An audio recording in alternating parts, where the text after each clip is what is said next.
Shalom saudara, jumpa lagi dalam Renungan Harian GP Kris Pangkal Pinang. Hari ini kita akan kembali melanjutkan perenungan kita dari The New City Catechism. Mari kita awali dengan doa. Bapa kami dalam surga, kami bersyukur untuk hari ini. Terima kasih untuk rahmat-Mu. Dan kami mohon pertolongan Tuhan bila sebentar kami akan belajar firman-Mu. Demi nama Tuhan Yesus kami berdoa. Amin. Saudara, kita sampai kepada pertanyaan ke-47 dari The New City Catechism. Apakah perjamuan kudus menambahkan sesuatu pada karya penebusan Kristus? Jawabannya tidak, karena Kristus sudah mati sekali untuk semuanya. Perjamuan kudus Tuhan adalah perjamuan perjanjian yang merayakan karya penebusan Kristus. Juga sarana yang menguatkan iman ketika kita memandang kepadanya dan icip-icip pendahuluan tentang perjamuan yang akan datang. Tetapi orang-orang yang ikut makan dan minum dengan hati yang tidak bertobat justru akan mendatangkan hukuman bagi diri mereka sendiri.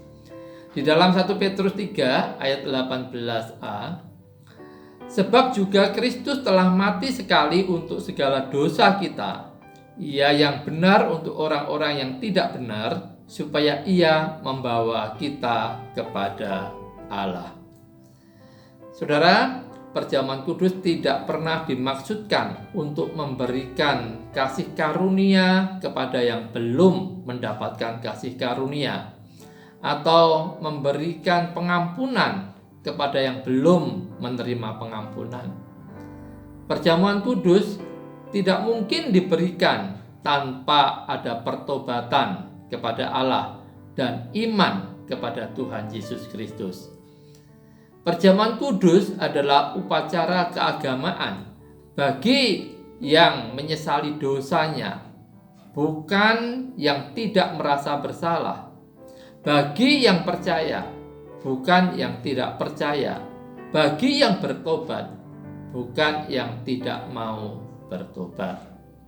Orang yang tidak mau bertobat, yang berkhayal dapat menemukan jalan pintas ke surga dengan mengikuti sakramen tanpa menapaki langkah-langkah pertobatan dan iman yang diperlukan, akan mendapati kenyataan pahit bahwa ia sama sekali tertipu oleh khayalannya sendiri.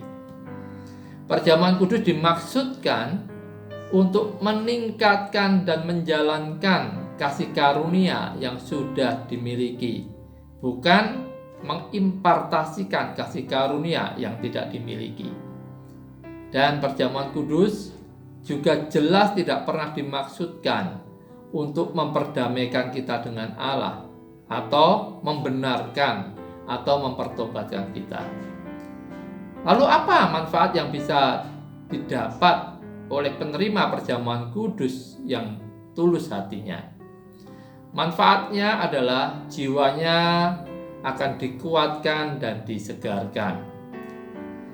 Saudara, semakin jelas pemahaman kita tentang Kristus dan penebusannya yang sempurna melalui kematiannya di kayu salib yang menggantikan kita, dan semakin jelas pemahaman kita tentang diterimanya kita secara penuh dan sempurna di hadapan Allah melalui Kristus, maka alasan-alasan baru untuk bertobat secara mendalam dari dosa, alasan-alasan baru untuk memiliki iman yang hidup, alasan-alasan baru untuk hidup suci, kudus, sebagaimana Kristus hidup, akan menjadi manfaat utama yang bisa diharapkan oleh orang percaya dengan mantap dari kehadirannya di meja perjamuan Tuhan. Orang yang makan roti dan minum anggur dengan sikap yang benar akan mendapati dirinya ditarik ke dalam persekutuan yang lebih erat dengan Kristus dan akan mengenal Dia lebih dalam dan memahami Dia dengan lebih baik lagi. Dengan makan roti dan minum cawan perjamuan, Orang semacam ini akan mengalami pertobatan yang lebih dalam, imannya yang semakin dikuatkan, dan kebiasaan hidup kudus yang semakin diteguhkan. Ia akan menyadari kehadiran nyata Kristus dalam hidupnya. Dengan makan roti dengan iman, dia akan merasakan persekutuan yang lebih erat dengan tubuh Kristus. Dengan minum anggur dengan iman, ia akan merasakan persekutuan yang lebih erat dengan darah Kristus.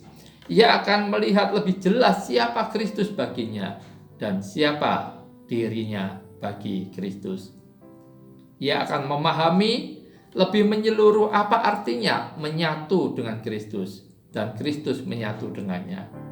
Ia akan merasa akar-akar kehidupan rohaninya disirami dan pekerjaan kasih karunia di hatinya dibangun dan disalurkan. Semua ini nampaknya mungkin terdengar bodoh bagi orang-orang dunia, tetapi bagi kita orang percaya, orang Kristen sejati, hal-hal ini adalah terang kesehatan jiwa kita, kehidupan dan damai sejahtera kita. Amin. Tuhan Yesus memberkati kita semua.